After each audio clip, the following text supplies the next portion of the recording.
4960 kilomeetrit, 11 päeva, 13 riigipiiri, 9 välisriiki, kõrgem tipp 2093,5 meetrit ja 200 grammi tatart.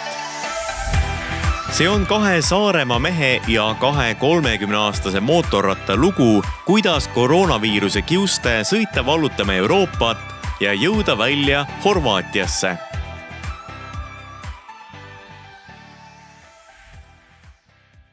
Sarja eelmises osas olime teel lennuväljale, kuhu me nüüd ka ilusasti oleme kohale jõudnud. Siin ootab meid Madise kolleeg, kes on võtnud nõuks viia meid Sloveeniat ka ülevalt poolt vaatama. Muide, temperatuuri näitab 27 kraadi varjus. Päike on tohutult kuum, seda on isegi rattaga sõites tunda, kui me seal mäe peal üleval olime, siis nii palju muidugi kuuma ei olnud, aga siin allpool on küll praegu päikese käes tohutu kuum.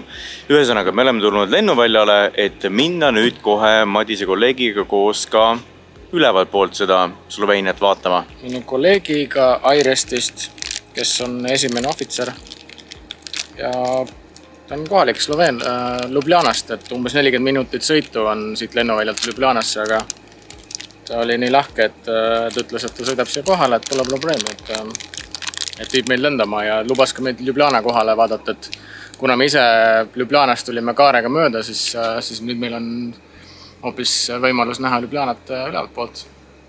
Ja täpselt selline lennuk, nagu me lendame lähme, et Cessna 172 sealt praegu ka tuleb.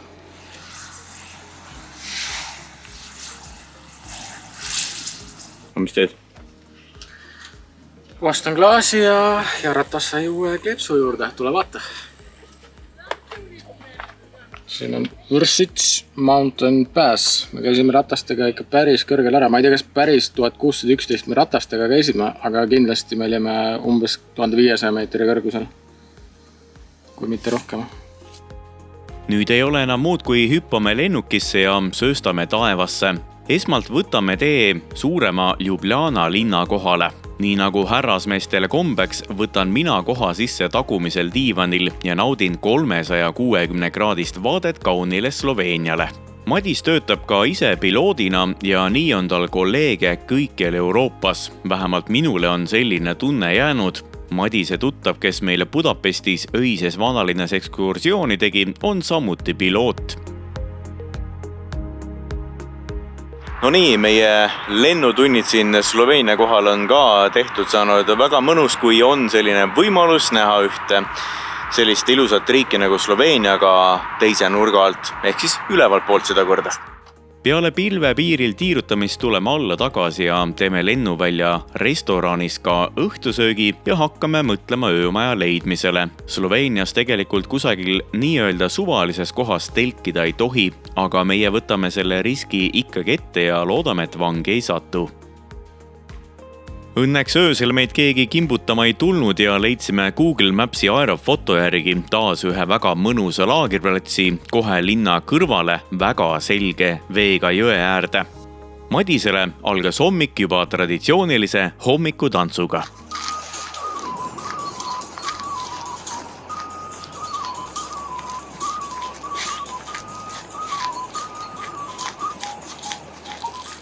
Ja räägi, mis menüü see on.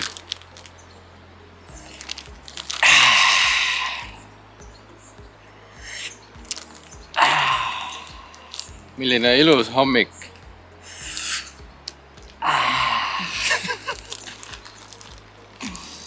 Mis ikka on? Sama maitsete puder on. Vesi on siin väga külm, väga selge ja väga sellist imelikku, ütleks sinakas rohelist värvi. Eile käisime siin jalgpidi vees ka natukene, ma pesin oma teesärki siin jõevees. Ja nüüd katsusin seda, see on siiamaani täiesti märg, nii et selge seda ikkagi panna ei saa. Tuleb see panna kusagile tsikli tuuleklaasi peale sõidu ajal kuivama. Aga nüüd hakkame hommikus sööma. Seda sama head putru, mille 1 minutiga valmis saab, panen natukene soevett peale ja ongi puder valmis. Kusjuures täna on parem. Ma panin mingi pähkleid ja rosinaid ja kaneeli ja soola ja isegi mingi maitse on. Ja kui päevaplaanist rääkida, siis täna nii palju rohkem ei tea, kui vaid seda, et hakkame kusagile Austria poole liikuma. kui kaugele jõuame ja mida me tee peal näeme, eks seda näha ole. Esmalt võtame vaatamisväärsuseks ette Pleedi linnas asuva Pleedi järve. Autodega turiste tegelikult päris järve äärde ei lastagi ja tee on mõeldud vaid kohalikele elanikele. Kuna meie oleme aga mootorratastega ja ummikuid ei tekita, siis meid laseb tee ääres toimetav valvur toredast edasi sõita. Äärmiselt kauni järve ääres klõpsime ka mõned fotod teha.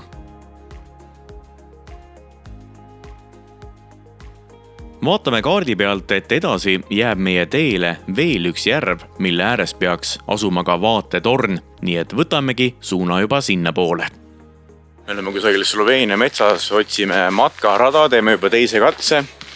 Esimesel korral jääme ka kusagile parklasse seisma, aga õiget kohta me sealt üles ei leidnud. Ja nüüd siis tulime uude kohta ja proovime siit uuesti. Et me otsime ühte järve. Ma täpselt ei tea, mis järv see on. Aga kui kohale jõuame, ehk me siis saame teada, mis järve me üldse otsime. Nüüd tundub, et me oleme selle järve nüüd üles leidnud. Tundub nii. Mis järv see on? Ma näen ka, et siin on järv. Mis järv see on siis? Miks me pidime siia nii palju kõmpima? Siin pidi ilus vaatlustorn olema. See. Tundub, et sellel pisikesel veekogul oma nime ei olegi ja tegemist on lihtsalt Saava jõe ühe osaga. Püüan siit kaamerasse mõned ilusad fotod ja kohe liigume ka edasi. Taevas hakkab hirmus pilviseks kiskuma ja hetke pärast sajab juba vihma. Äkitselt jõuab kätte ka Sloveenia ja Austria piir ja kuna sadu on juba nii palju tugev, siis teeme piiril vaid ühe kiire foto ja kohe põrutame ka edasi. Ahoi, me oleme nüüd jõudnud Sloveeniast üle piiri Austriasse. See Austria piir tuli ka kuidagi väga äkki meil ette. Sõitsime kusagilt mägedest alla ja hopsti äkitsi oligi piir ees. Ei olegi navi pealt ja kaardi pealt vaadanud, et kus kaugel see piir üldse olla saab. Seal näitasin piirivalvurile ID-kaarti, ma ei tea, kas ta seda tegelikult väga näha tahtiski, küsis lihtsalt kuhu minek, ma ütlesin Eestisse on minek ja andis käega juba märku, et davai, no mine siis Eestisse. Ja nüüd üle piiri me saime ka korraliku sellise äikese tormi saatel, äikest hakkas tulema juba Sloveenias. Tulime üle piiri, ikka veel kallas vihma ja nüüd oleme siin, ma ei tea, äkki kusagil 60 kilomeetrit piirist edasi liikunud ja vihmasad on nüüd järgi jäänud. Võtsime vihmariided juba seljast ära ja ehk saame nüüd nii-öelda kuivalt edasi minna. Praegu oleme ühes tanklas, tegime siin väikese söögipeatuse, võtsime tanklast saia ja siis oma enda nii-öelda keedumasinatega valmistasime omale väikese lõunase kohvi ka. Kell näitab 14.31, on pühapäev, 8. august ja just praegu vaatasime, palju meil siis läbisõitu on ja 2871 kilomeetrit on läbi sõidetud. Nüüd ootab ees veel Tšehhi, Poola, Leedu, Läti ja siis Eesti. Kui me hakkasime Sloveeniast ära tulema, siis ma panin juba endale navisse sihtkohaks Pärnu. Nii et esimene kord selle reisi jooksul, kui on nüüd mõni Eesti linn pandud navi sihtkohaks. Brnosse on sihtkohast 435 kilomeetrit ja näitab 6,5 tundi sõitu, nii et kahtlane, väga kahtlane. Pigem siis jääme kuhugi Austria piiri äärde, kuhugi Viini kõrvale. No kui suur see Tšehhi on, sealt homme pöördame läbi otsa või tuleb Tšehhis ka üks ööd? Tšehhist paneme suht kiiresti läbi ja Tšehhist paneme läbi.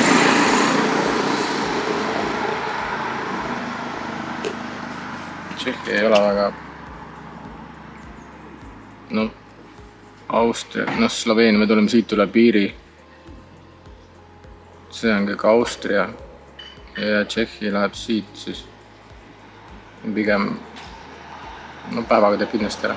Meil on kaasas siis need Nescafe 3 kohvid, et saaks võimalikult kiiret valmis, pulber sisse, vesi peale ja lase aga hea maitsta. Hashtag not sponsor.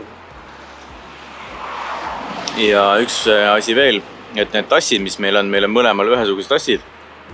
Need on siis sellised nii-öelda termostassid, kus on õhk on vahel, kahekihiline sein nii-öelda, et see hoiab seda hästi kaua soe ja teine probleem on võib-olla siis see, et kui sa siia sooja asja sisse teed, Tuleb tükk aega ennem, kui see nii palju maha jahtub, et seda jooma saaks hakata.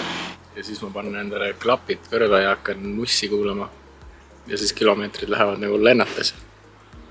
Kusjuures ma mõtlesin ka, et peaks klapid kõrva panema, hakkaks Beat'i Minus kuulama. Jah. Ma mõtlesin, et hakkaks kuulama. Üks jalg ette, üks taha. Käed niimoodi küljele ja siis...